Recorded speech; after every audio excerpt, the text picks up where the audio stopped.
How do you feel about vegetables? That sounds like a funny question to ask, but it's so important to look at our emotional relationship with food. Through our childhood experiences, our family cultures, and our experiences over time of what brings pleasure or negative emotion, we have come to have patterns of emotion, thought, and behavior tied to our relationship with food. Today, I'm going to help empower you to look at one path toward healing and optimal mental health, the nutrients that lead to happiness. Welcome to Root Cause of Happiness. I'm Dr. Sarah Bryn Morrow, licensed psychologist, therapeutic yoga teacher, and optimal wellness educator. I teach the physiology of mental health and the skills to overcome suffering at the root cause. My intention is to empower others to become increasingly resilient by understanding the many pieces of the puzzle to deep healing. Please join me as we explore the root cause of happiness. In order to become a clinical psychologist, you have to go to school for almost a decade. In all those years of training, I learned so much about the brain, but so little about the body.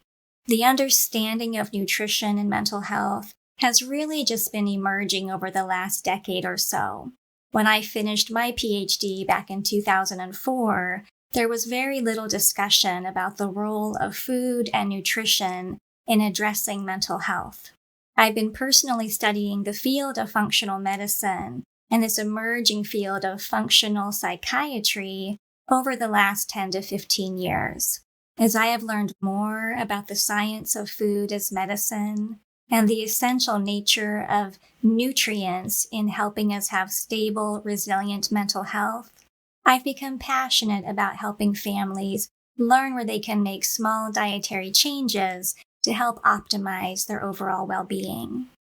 But I have to tell you that talking about food can be uncomfortable. A lot of times we start to feel somewhat judged or criticized, or a sense of fear like somebody might take our treats away. And so please try to enter this conversation with an open heart and an open mind, just realizing that the more you know, the more empowered you become. And there is no urgency in changing our food habits, but we can slowly make little tweaks over time that can lead to a dramatic change in our overall sense of well-being. It was in 2015 that the American Psychiatric Association first began to acknowledge publicly that there was a lot of research showing omega-3 fatty acids were a helpful part of treating depression. We've learned that major depressive disorder often involves inflammation, chronic systemic inflammation, and omega-3 fatty acids happen to be very powerful anti-inflammatory nutrients. It also turns out that your brain depends on omega-3 fatty acids. Those fats help create the cellular membranes of your neurons. And if we don't have enough fatty acids, our neuron membranes are unable to receive or absorb nutrients and expel waste products or toxins out of the cell as effectively. They also need omega-3 fatty acids for cells to be able to communicate with each other. So the brain is really made out of water, fat, especially omega-3 fatty acids, and cholesterol. There's some other components to the brain like protein, but your brain is largely built of fat. About 60% of the dry weight brain is fat. And so omega-3 fatty acids are known to be essential in supporting optimal brain health, cognitive function, and of course, good mental health. We can get omega-3 fatty acids from cold water fish. So we think about salmon, sardines, and anchovies, also herring and mackerel, though I don't know many people that eat those. But certain fatty fishes have high levels of DHA and EPA fatty acids that our brain needs. Oftentimes, we might need to supplement also to get enough omega-3s in our diet. Now, this gets tricky when we learn about fish and fish oil, knowing that there are concerns around heavy metal toxins in the oceans that are absorbed into the fish. And so I always will encourage people to be very selective in your animal products of all kinds. There are certain companies that are doing purity testing on their fish oils to make sure that they are very low in heavy metal levels. So don't just buy cheap fish oil. Really do a little bit of research on which companies are doing purity testing and are sourcing their fish oil from small fish like sardines. I don't take any sponsorship or money from any companies, but if you're curious about what I personally choose for myself, I will often choose wild Atlantic salmon if I can find wild salmon. And I also choose to take a supplement called Biomega 1000 by a company called Biotics Research. They have a good reputation for testing for any impurities and making sure that their product does not have heavy metals. So we know for sure that omega-3 fatty acids are really important to overall brain and nervous system function. We can also get omega-3 fatty acids in an algae supplement. It doesn't have quite the potency of fish oil, but if you're avoiding animal products, there are algae-based omega-3s. Also, walnuts, flax, and chia seeds are very beneficial. I have a trick of putting equal parts flax and chia seeds in the blender, grinding it up ahead of time, and then storing it in a jar in my freezer. And then whenever I'm baking anything or making smoothies, I can very easily add in a spoonful or two of pre-ground flax and chia. Keeping them in the freezer will make sure that those seeds do not go rancid. So omega-3 fatty acids, they're very easy to recommend to people because we know the science is very strong, showing how powerfully omega-3s support brain health and cognitive function and reduce overall inflammation levels in the body. That means that omega-3s are also helpful for many chronic health conditions, such as arthritis, heart disease, diabetes. And so omega-3s are one of the nutrients I would really encourage you to be strategic about and try to incorporate healthy nuts and seeds and maybe some fatty fish, possibly a fish oil supplement to make sure your body is getting plenty of omega-3 fatty acids. Magnesium is also an essential nutrient for mental health. Magnesium is a necessary component in hundreds of biological functions for the body. It is required for cells to be able to do what they're built to do. If we don't have sufficient magnesium, we can start to really fall apart. We can have nervous system dysregulation, headaches, fatigue, irritability. Magnesium is really essential to feel well. There's lots of foods that have magnesium, but I would really encourage you to focus on green vegetables for magnesium. Avocados are a wonderful source. I've even heard a doctor say once that avocados have the most nutrients supportive of mental health out of any one individual food. But avocados are sometimes a food not everybody enjoys. So it's really important to know that you can freeze ripe avocados and put those into smoothies, and that they really just disappear into a smoothie with no observable taste or texture. So avocados are something to try to add into our diet wherever possible. All the leafy greens, the more dark the color, the more phytonutrients. So trying to incorporate some things like spinach and kale. And maybe you just mix that with other lettuces, but add in some dark greens where you can. Also throwing in some leafy greens or perhaps a greens powder into your smoothies. Nuts, especially almonds, are really good for magnesium, as well as seeds, especially pumpkin seeds. Now, when you start reading about food, you can start to get kind of confused because while things like nuts and seeds have wonderful nutrients that are very important to health, they also have some plant toxins called anti-nutrients, or phytic acid specifically we hear a lot about. So depending on your health status and whether or not you feel you digest nuts and seeds well, you might want to learn about soaking and sprouting. So for example, I buy raw almonds and then I soak them in salt water and then dry them out in my dehydrator. I do that as well with my pumpkin seeds and sunflower seeds. What's nice is that you can, once they're soaked, you can add to them some garlic powder, turmeric, some pink Himalayan mineral salt. And then when you dry them back out, you have a really delicious, salty, crunchy snack with some strong nutrient properties. So you might want to go a little further into nutrition if you feel compelled and learn how to make nuts and seeds a little bit healthier and easier for your body to digest. Similarly, beans. Beans have lots of good nutrients in them, including magnesium. But a lot of people find beans are hard to digest for them. And again, we can soak beans and then pressure cook them. So I actually bought my Instant Pot just so I could cook my own beans. So I'll soak my beans for about 2 days, rinse them off, and then pressure cook them in my Instant Pot. I always add in a couple bay leaves and some pink mineral salt when I cook my beans. And then I'll freeze them in baggies so I have the serving sizes I like ready to go in my freezer for different meals. But beans are a wonderful component with lots of nutrients to support mental health. There's also magnesium in our whole grains.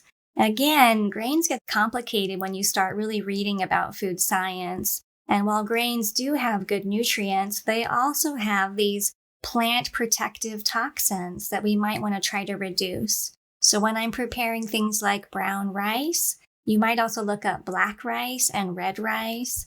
What I'll do is actually soak those for a few hours before cooking my grains in just some filtered water and a little splash of either white vinegar, apple cider vinegar, or some lemon juice. So a little bit of acidity in the water soaking your rice will help break down those anti-nutrients in plants and then make them easier for our body to digest and access all the good nutrition in those grains.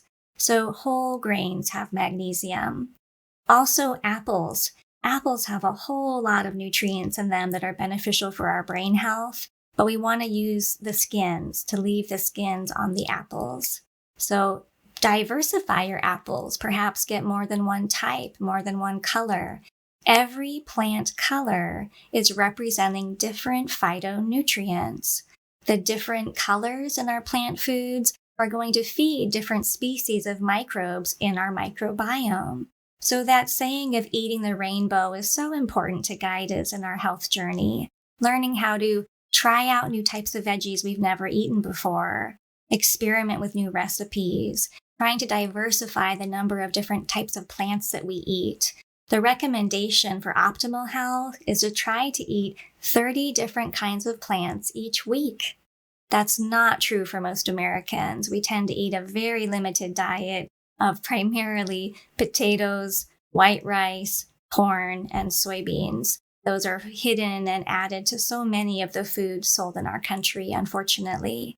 But we'd like to diversify our plants and really start to add in more herbs, darker, more colorful vegetables, different varieties, such as potatoes. So potatoes have magnesium in the skins. So again, try to at least include some of the skins in your potato dishes. But branch out from just boring russet potatoes and try some of those beautiful purple and red skin potatoes, especially the ones that have colorful flesh all the way through, those beautiful dark purples. So looking at different plants, we can start to look for color diversity equaling nutrient diversity. Of course, there's also magnesium in animal products. So eggs are a wonderful nutrient source if those eggs are from healthy chickens. So we really want to be a little bit picky with our animal products we choose, and they do cost more. But with whatever your budget is, try to prioritize spending a little bit more on higher quality animal foods and maybe reducing serving sizes a little bit, or thinking about where you can spread that meat farther. So for example, you might be able to make a large pot of soup with a little bit of meat, which is much more affordable than trying to serve a steak or a chicken breast to each person in your family. So thinking about soups and ways to put meat on top of salads being great ways to make more quality meat go farther in your budget. Of course, dairy products can be valuable as well. You might want to look at Dr. Mark Hyman's book called Food, What the Heck Should I Eat? He's really brilliant in breaking down not all foods are the same. So when we're talking about dairy or meat or eggs or even vegetables, the quality really matters. And so there's a lot of data out there that shows dairy is not good for you. We're really not built to digest cow's milk very well, and especially when the dairy has been homogenized, meaning the molecule of the milk was changed, and it's a structure that isn't really naturally occurring in Mother Nature's food that's naturally provided for us. So the body can struggle to digest dairy. But when it comes to dairy, we can choose the most bioavailable or digestible dairy possible. So we always want to err on the side of looking for grass-fed dairy when possible. If you can tolerate the taste of goat's milk or goat's yogurt or kefir, goat's milk is easier for our bodies to break down. Also, you might see on the shelves now what's called A2A2 cow's milk, which means that milk is from certain types of cows that have a protein that is easier for us to digest. And so you can see A2 grass-fed cow's milk on the store shelves now. But for sure, when you're choosing dairy, always choose organic. If you can find raw dairy, wonderful. And if you're going to choose dairy, the fermented varieties are best, such as plain or Greek yogurt. Kefir is a yogurt drink. Maybe sour cream if it's made with real-life cultures. And with eggs, looking for eggs that came from free-range or pastured hens. When you see eggs that say they have higher omega-3s, that means that those chickens were fed flaxseed, and so that can be another way to get a little bit more omega-3s in your diet. So be willing to shift your budget maybe a little bit away from restaurant food or junk food treats and put those funds more towards higher quality, more ethical animal products if that's part of your lifestyle. It's important that we consider bio-individuality when we talk about food as medicine. Food is different for different people. Some people have sensitivities to nuts or beans. While eggs can be healthful, some people have an allergy reaction to eggs. Same with soy. Soy can be healthy, but if it's genetically modified and has high levels of pesticides or it's highly processed, it's no longer a healthful food. So we have to really be looking at food with this critical eye on my own biology, my own baseline health, listening to my body about what seems to upset my digestive system or trigger any inflammation symptoms such as headaches, insomnia, aches and pains in the body, moods fluctuating, and start to maybe even keep a food diary if we're not sure what could be the triggering foods. For example, wheat is really complicated. It can drive you crazy trying to search through the literature and different books' opinions about whether or not wheat is healthful or harmful. Now, it is true that gluten is a difficult protein for our bodies to break down, and that we see some damage to the cellular connections in the gut lining through the impact of gluten, and especially if the wheat we're eating was harvested using Roundup.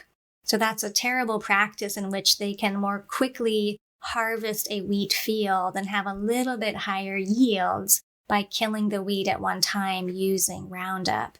But then that wheat has high levels of pesticide contamination.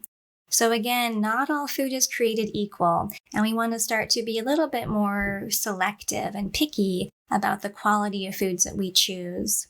If you are having significant mental health difficulties or chronic health problems, I would really encourage you to do some form of an elimination diet, starting with eliminating wheat and probably dairy.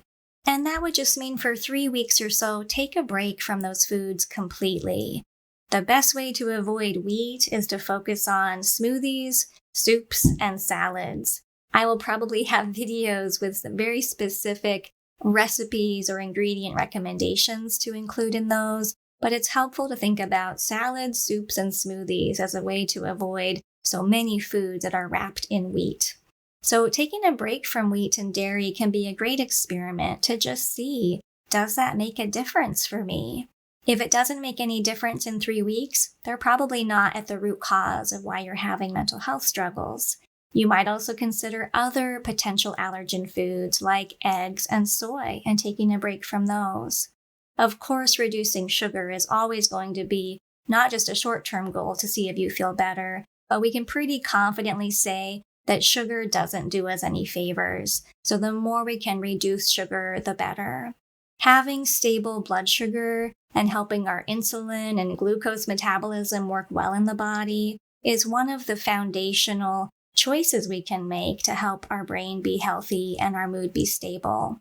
There's specific research showing that sugar is a dose-dependent risk factor for depression. That means that the more sugar you eat, the more we can see rates of depression increase. It's actually been shown that soda, specifically drinking soda, directly correlates with higher rates of depression. So everybody would be better off if we can lower our sugar intake as much as possible. There's a good chance that might sound a little bit frightening or a little worrisome because there truly is addiction with sugar. It changes our dopamine system. And so we might have to have a gradual reduction over time, just trying to tweak our habits here and there, or skip sugar some of the time, or even just reducing our serving sizes. But we could always find alternative beverages to soda.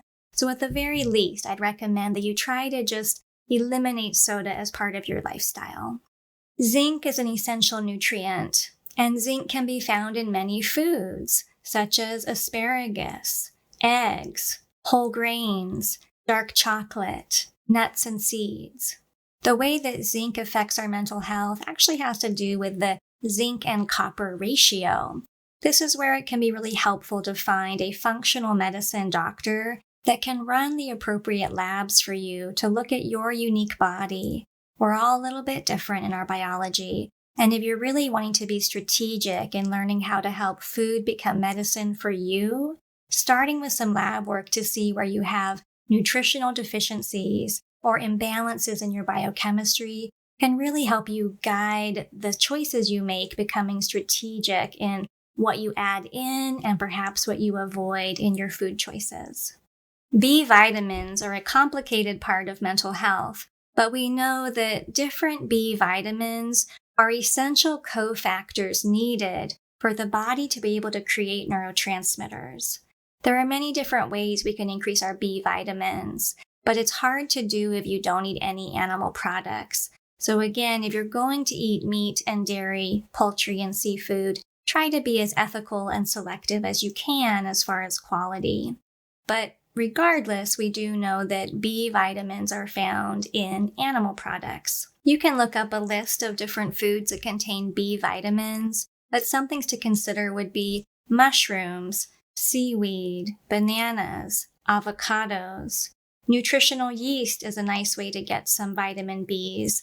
I like to make popcorn for my kids from a colorful popcorn, so thinking more that ancient grains popcorn of different colors, with grass-fed butter, pink Himalayan salt, and nutritional yeast. And so while we're having a yummy popcorn treat, we're getting some nice nutrients and healthy fats in with that popcorn. Manganese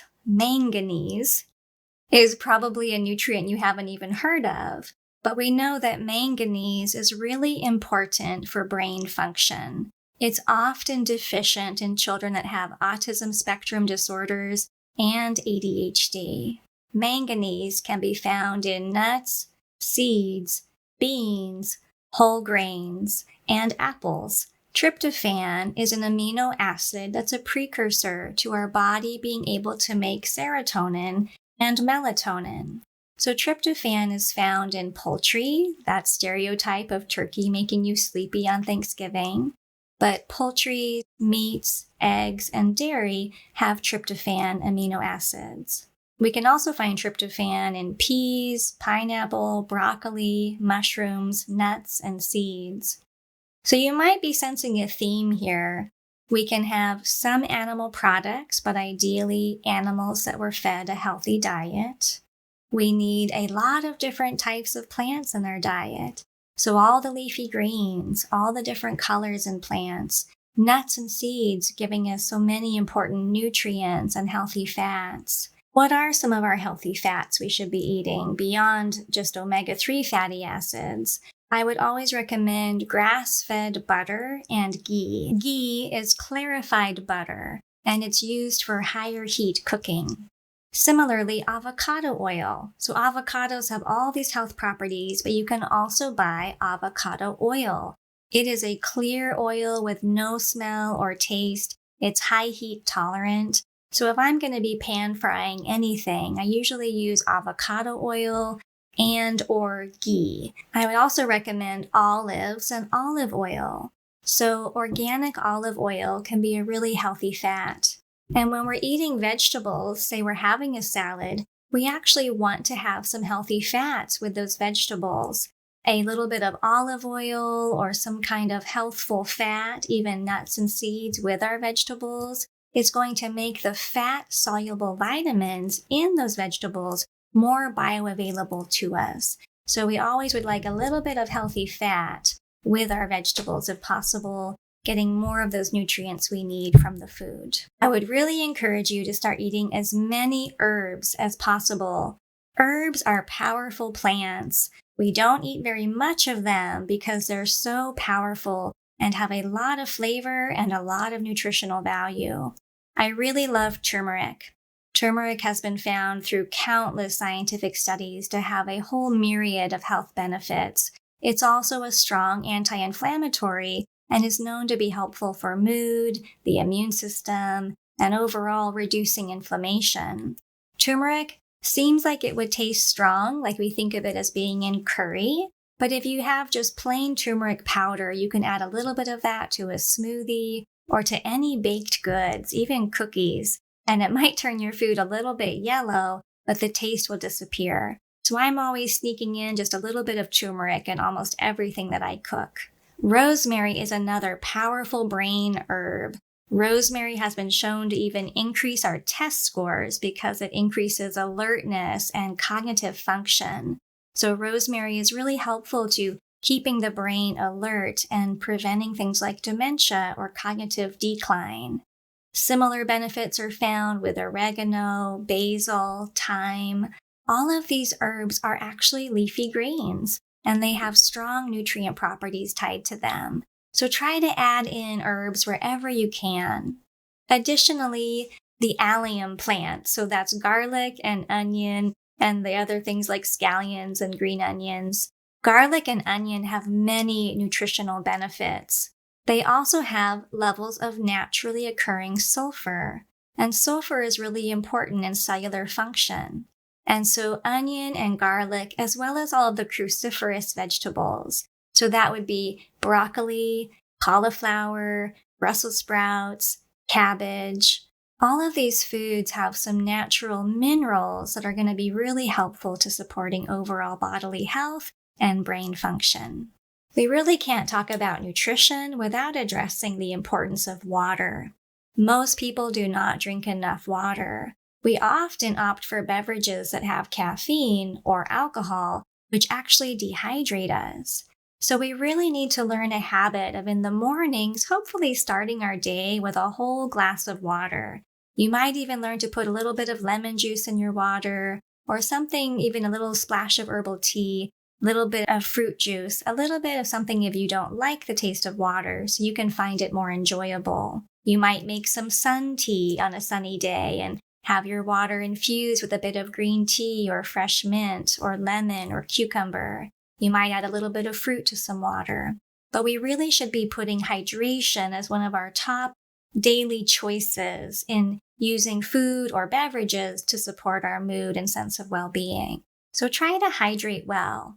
But when you're eating a big meal, you don't want to dilute your digestive enzymes and stomach acids too much. And you also don't want to be drinking ice-cold beverages. So try to opt for, when you're eating, just a glass of water that's roughly at room temperature or just a little bit cold, and only drink a little bit while you're eating.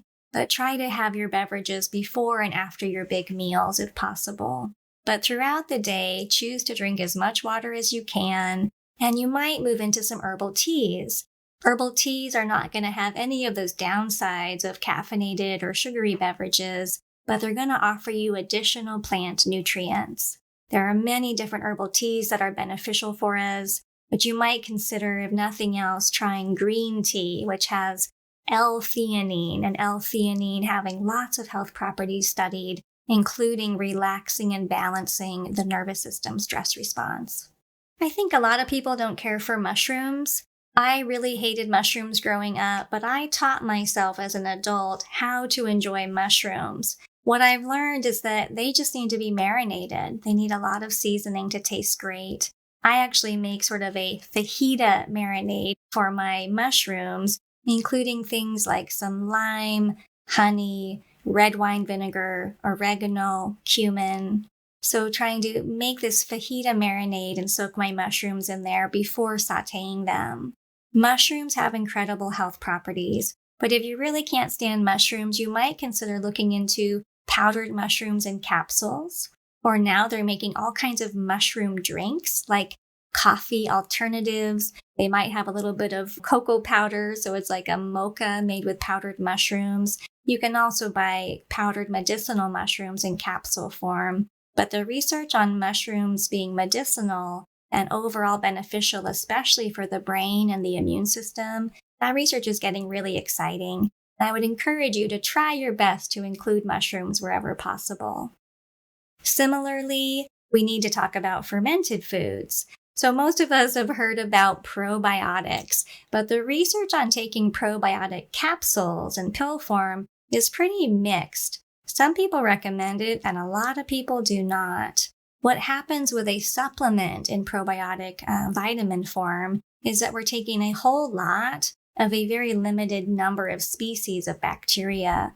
There are thousands of different types of bacteria that live in our intestinal system, and the best way to keep that population diversified is through eating fermented foods. Also through eating a lot of plant fiber. So one thing that's very interesting about plants is that the different colors of different plants we eat will feed different species of microbes in our microbiome. And so we again want to eat the rainbow, diversify our plant choices, but also be eating some fermented foods that have a large variety of microorganisms. So I really like making my own sauerkraut. It tastes so different than the sauerkraut you buy already in a jar in the store pre-made. Sauerkraut is the easiest fermented food to make. You can look up directions online very simply, but all you really do is thin slice some cabbage, toss it in some salt. I like to add slices of carrot and some garlic, and then you press it into a jar and you leave it on your counter for about 1 week, and you have sauerkraut. Look up some specific directions, though, to make sure you have some of those ratios just how you want them with salt. But it's very easy and very affordable to make your own sauerkraut. Kimchi is similar to sauerkraut, made usually with Napa cabbage, but it has all kinds of other things added in, like carrots and seaweed and onions and garlic, and daikon radish is typically part of kimchi. You can make your own kimchi with just a little bit more work, but it sure tastes wonderful when it's homemade. Also, things like kombucha. You'll see different information about that. The problem with kombucha might be the sugar content for some people, but kombucha is a fermented tea and does have some broad probiotics. Also, kefir, or plain yogurt, or Greek yogurt. What you want to look for in fermented dairy is that it has live active cultures, that it's from grass-fed milk, so grass-fed cows or goat's milk, and that it doesn't have many additives. It really should just be full-fat, organic grass-fed milk and live active cultures. If you buy kefir, it's like a yogurt drink. It'll typically have some fruit and sweetening added to it. Hey, you'll get those probiotics even if you are having a bit of sugar, and it's a pretty yummy treat that your kids might also enjoy. So get creative with fermented foods. When it comes to bread, I will probably have to have a whole separate video about wheat because it's so complicated. But sourdough is ideal when you're going to be having bread, or sprouted grain breads. So when you take grains and you soak them and sprout them, you're more working with a vegetable now than a grain. And so sprouted grain bread, such as Ezekiel bread, is probably the most healthy choice, but it's a little bit dry or a little bit different texture. If you're going to opt for a yummy bread, choose sourdough. And if you can, learn to make your own sourdough bread so you truly know it's been fermented for a whole day and that it's a naturally fermented product that has then become more digestible for your body to be able to break down. The microbes kind of pre-digest the sugars and the gluten for us, and so the bread is much less taxing on the body. So every day, try to think about how you can add in some herbs and spices, some nuts, seeds, or beans, diversify your plant choices, maybe have some animal products, but be selective and try to buy ones of higher quality. And then try to avoid pesticides, oils that are not good for you, fried foods, corn syrup, sugar, trying to reduce the amount of toxic burden your body is processing each day. Have it be a marathon, not a sprint. Make small little changes over time, aiming towards about 80% of your meals being healthful meals. And they show that in research, about 20% of meals being junk food meals isn't very detrimental if 80% of the time you're eating relatively well. So just keep nudging yourself towards more and more healthy foods added in. Like, for example, you might get a pizza, and it's great to enjoy pizza once in a while, but you might have more vegetables put on that pizza. Add mushrooms. If you have takeout, add some oregano to the top of your pizza or some garlic powder. Add some herbs and nutrients to that pizza to make it a little bit better for you. So you're enjoying the pizza, but you're also getting in some really nutritious foods as well. The biggest thing when it comes to your relationship with food is to set your intention. How would you like to look back on your lifestyle choices when you're facing the end of your life? When you're good and old, hopefully, and you're looking back, will you really look back and wish you had taken less good care of your body? I think all of us would like to look back knowing that we tried, we learned, we made changes, we kept doing a little bit better over time, and just set that intention to visualize what your ideal relationship with food, with nutrition, would look like. And then each day be aware of emotions that come up related to food, patterns of thought, maybe where you very quickly reject something or have a mental script of, I don't eat that, or I don't like that, or that thing is gross. And try to stay a little bit open-minded. I had developed a very negative emotion and thought process about Brussels sprouts based on my childhood experiences with them. I probably didn't touch a Brussels sprout for 20 years. And when I finally had a Brussels sprout that was marinated and pan-fried and topped with all kinds of goodies, I could not believe how delicious they could be. So stay open and be creative and look up new recipes and new ways of marinating mushrooms or adding herbs and spices to foods. And you might find that there's ways to learn to love vegetables or foods that you previously didn't think you could enjoy. When you eat, try to just eat. So this matters. We tend to eat in the car, watching TV, while very distracted or running around. Ideally, we think about rest and digest being a foundation to wellness. So we are meant to digest while in a state of relaxation, knowing we are safe. So sit down and be present with your food. Try to chew thoroughly, especially when you're eating things like nuts and seeds. They need to be chewed thoroughly to access all of the nutrients, also with vegetables. So chew thoroughly. Have a little bit of water with your meal, but not too much. Try to be mindful and even thankful, or have a gratitude practice tied to the food that you eat. And think about that food isn't just about taste. Our relationship with food has often become about seeking pleasure, and that can often misguide us.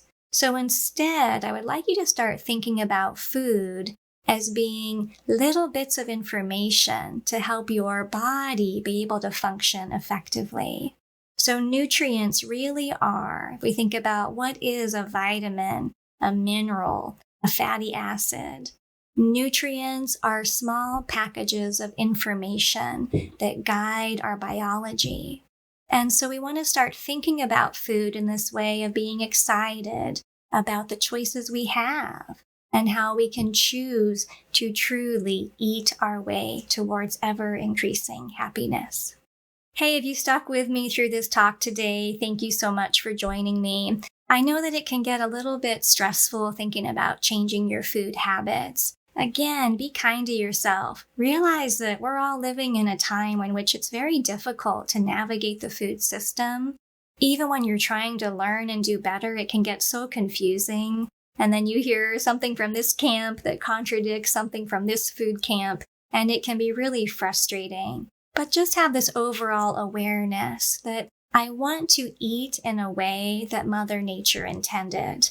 Move away from these modern processed kind of faux foods or frankenfoods. GMOs were not part of Mother Nature's plan. Dousing our food in chemicals, antibiotics, pesticides, herbicides, that was not Mother Nature's way. So try to think about how your great-great-grandparents ate. They hunted, they fished, they foraged, they ate all kinds of plants that they could find, and they had to really just eat whole food. That's all that was available. So as much as we can go back to our origins, back to the biology that our bodies understand with food, we're going to be giving our body what it needs to be able to repair itself, to have a fully functioning immune system, to have balanced hormones and neurotransmitters, and to help us just feel well and function at our optimum. We have choices we can make each day, and small little changes in our habits are going to lead to increasing our happiness and our overall positive experiences of life over time. If you would like to learn more and dive into some of the best literature understanding how food can be medicine, especially for optimal mental health, I'd love to point you towards some resources. There's a wonderful website called foodforthebrain.org, and they have a lot of the science we know about food tied to optimal mental health, and they'll present some of the research that we know, certain nutrients that have been found to be helpful. You can search their website by diagnosis. So each clinical condition they have compiled data for, you can learn about food for depression, food for ADHD. So I do recommend that website as a really efficient, quick way to get some guidance. I love all of the work by Dr. Mark Hyman. He's what I consider one of the founding fathers of functional medicine. He has written so many good books. In 2009, he wrote the Ultramind Solution. It was really ahead of its time. I never heard of that book till probably about 10 years after it was published. I couldn't believe when I read it that all of that science had been available since before 2009. And he just really presents things in such an easy reading format that it's very nice to learn from him and all of his understanding of the hard science of food and making it accessible for the rest of us to understand. I like that book, Food, What the Heck Should I Eat, that he wrote. And I think he also has a lot of recipes. He has a podcast called the Broken Brain Podcast and other series. He's really trying to empower the world and provide free education for people to be able to heal themselves at the root cause of their suffering. There's another wonderful psychiatrist doing great work out there. Her name is Dr. Naidoo, and her book is called This Is Your Brain on Food. Another psychiatrist studying nutrition to treat mental health disorders is Dr. Ramsey. His book is called Eat to Beat Depression and Anxiety. I'm going to make a list in my notes of all of these books for you and the authors, and there's others. If you have a child with autism spectrum or ADHD, I would highly encourage you to look up the work of Julie Matthews. She's a nutritionist specializing in pediatric neurodevelopmental disorders, and she has a book called Nourishing Hope, as well as online programs and lots of free talks and webinars and articles. So Julie Matthews is a great resource if you have a child with mental health difficulties. Thanks for joining me here today. My next video is going to be for parents to help you teach your children how to love vegetables. Thank you for joining me at Root Cause of Happiness. If this information was useful to you, please share it with others seeking knowledge and tools for resilience. It is a meaningful contribution to the world when we become proactive in our healing journeys, by learning and growing, by increasing our awareness, by addressing the root cause of happiness.